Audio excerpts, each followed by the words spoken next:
Samantha entered the living room, and her 4-year-old nephew Danny stopped playing with his cars and looked up. "Auntie Sam," he shouted. He got up and ran to her. Samantha let out a laugh. She bent down and handed him a brightly wrapped gift.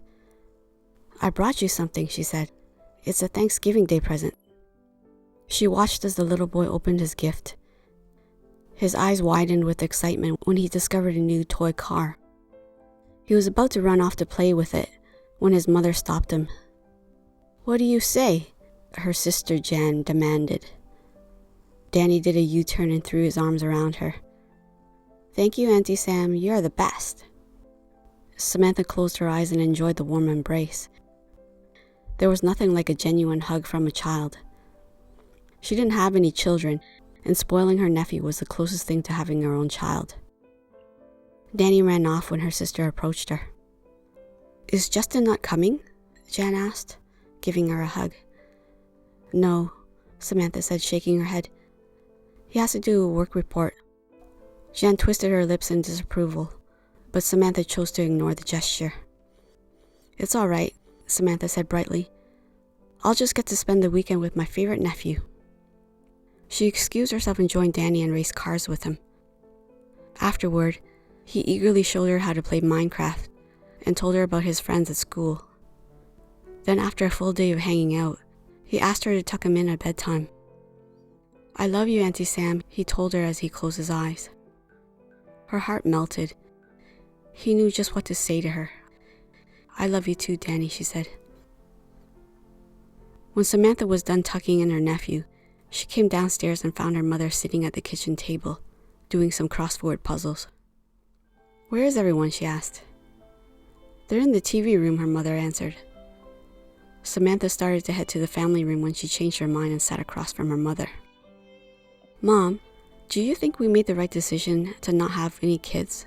she asked. The question startled her mother. Her mother put aside her pencil and looked at her. "If you want my honest opinion, I think you'll regret not having kids," she said slowly. She reached over and squeezed Samantha's hands. "Divorce happens all the time. I'm not saying you'll divorce from Justin, but if the two of you do split up, he'll have the option of finding a younger woman and having kids. You, on the other hand, won't be able to turn back time. All you'll be is older and childless." Her mother's words struck her like a ton of bricks. Samantha's fears were laid in front of her, and she was forced to confront them. 5 years ago, when Samantha married Justin, he insisted that he didn't want children. She accepted that they would be childless, and because they loved each other deeply, she believed that having each other was enough. For many years, she convinced herself that she didn't need children. She had more time and energy to devote to her husband. They also traveled the world and had no financial burdens that came with raising children. But when she looked at Jan's life, Samantha wondered if she was deluding herself. While it was true that her sister had her fair share of financial obligations, she never once complained about her son. And after spending the entire day with her sweet nephew, Samantha could understand why. So was she missing out by not having children? In her heart, she already knew the answer to that question. The following day, she returned home.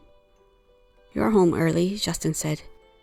He was sitting in front of the TV, watching a rerun of the football game he'd missed the day before.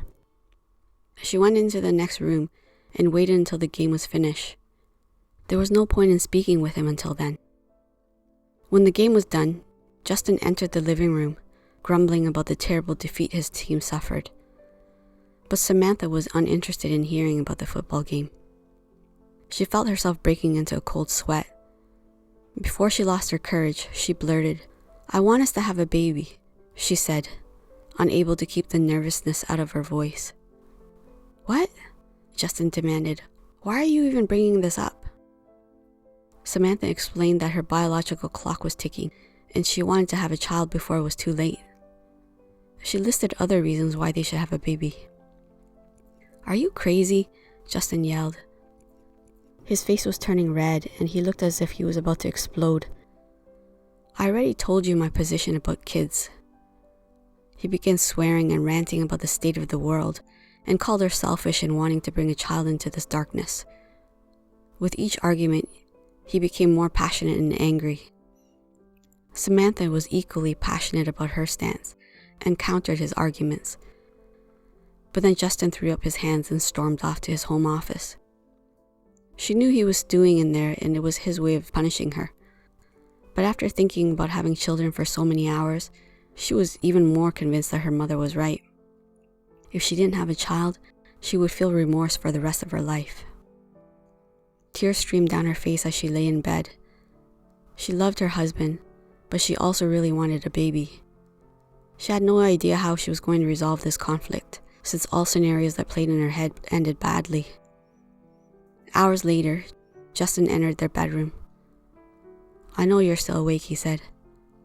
Samantha turned to face him. The room was dark and she couldn't make out the expression on his face. "What's your decision?" she asked. She held her breath and braced herself for his answer. He was silent for a long moment. And then when she thought he wasn't going to answer her, he said, "We can have a baby, but," he emphasized, "I'll only agree to just one." After a year of trying, they finally had the baby that Samantha longed for. And she was perfect. Samantha didn't ask for much in her marriage, but the one thing she fought for was a child. And with that, she had no regrets. It turned out that her husband had no regrets either.